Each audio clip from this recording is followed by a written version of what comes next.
सिरोली के मंदिर से लेके ध्वज जाते वक्त मुझे एक इंसिडेंट याद आ रहा है। हम लोग घर से आए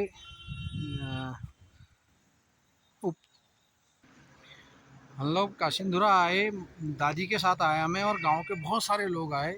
एक मेरी सहपाठी थी जानकी, वो भी आई थी।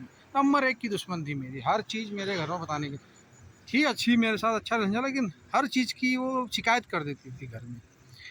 तो वो भी आई।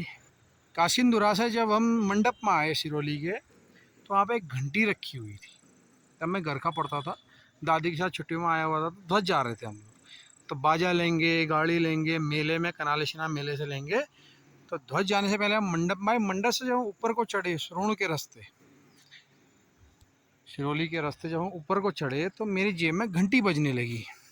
अब वो घंटी क्या थी कि मंदिर में एक बड़ी प्यारी घंटी रखी थी भगवान जी के यहाँ पे किसी ने, मैं उठा के चल दिया जेब में रख के। तो जानकी को वहाँ पे पता चला कि मेरी जेब में घंटी है, तो वो इतनी ज़ोर से चिल्लाई, इतनी ज़ोर से चिल्लाई, घंटी चोरी लाया, घंटी चोरी लाया। और आज तक वो मेरे को सुनाती है। अगर ये वीडियो देख रही हो तो उसको हंसी आ रही होगी। फिर मेरी दादी बेचारी वहाँ से उतरी, मंदिर में गई, कम से कम 1 किलोमीटर नीचे मंदिर में घंटी रखी, पूजा पाठ की, भगवान जी से क्षमा प्रार्थना की, मेरे लिए कहा कि भगवान जी गलती होगी, बच्चा है। फिर हम लोग मेले में आए, मेले में आके फिर धल चले, रात हो गई थी हमको जाते हुए। तो एक बचपन का बहुत पुराना, और पूरा क्षेत्र पैदल था, उस टाइम पे गाड़ियाँ थी ही नहीं, पूरा क्षेत्र पैदल। वो जो टॉप पहाड़ी दिख रही है आपको, वहाँ जाते थे, और वहाँ से फिर डाउन, फिर यहाँ से मार्केट से जलेबी खाना, मिठाई खाना, जेब में भरना जलेबी को, और एक जो कुमले की मिठाई है हमारे यहाँ जिसको पेठा बोलते हैं, वो लेना। और फिर इस रास्ते से पैदल घर की तरफ भागना, घर पहुँचने तक खाते ही रहना। और इतने दोस्त होते थे, इतने लोग होते थे कि पता ही नहीं चलता था, थकान होती नहीं थी, फिर घर जाके सो जाना, उधम मचाना, बहुत शैतानी किया करते थे। तो इस तरह से हमने अपना बचपन बहुत शैतानियों के साथ गुजारा है। तो एक छोटी सी याद थी मेरी ये। अब परिस्थितियाँ बिल्कुल बदल गई। अब कोई किसी से कनेक्ट नहीं होता। अब किसी को ध्वज भी जाना होता है ना, तो गाड़ी लाता है, वो लछेर वाले रास्ते से ऊपर आता है, अपना दर्शन करता है और चला जाता है। वो एक जो सामाजिक संरचना थी, वो पूर्णतया ख़त्म हो चुकी है। अब तो हमारे यहाँ ये सड़क भी आ गई है, पक्की भी हो गई है, हॉट मिक्स भी हो गई है, बहुत अच्छी सड़क बना रखी है। अब तो सबके पास अपने अपने संसाधन हैं, अपनी गाड़ी उठाई और चल दिया।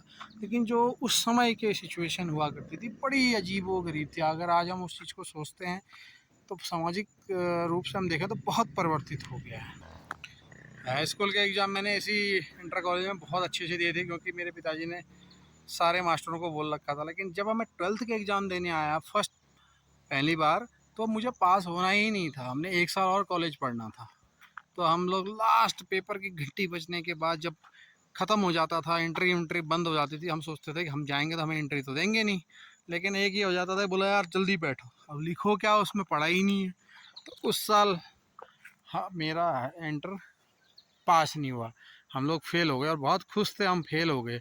मैं अकेला फेल नहीं था, हमारे बैच का सिर्फ 2-3 लोग ही पास हुए, बाकी हम सब फेल हो गए। हमने 1 साल स्कूल लाइफ और इन्जॉय की। फिर इसी इंटर कॉलेज में घर से पैदल आके मैंने एग्ज़ाम दिए। घर से 7 किलोमीटर डेली, दिन में आता था 11 बजे, 2 बजे का पेपर होता था, शाम को 5 बजे जब वापस जाता था, तो 7 साढ़े 7 बजे तो घर तक के दोस्त थे, पुखरौड़ा, लमतड़ी, अरे हंगामा करते हुए जाते थे।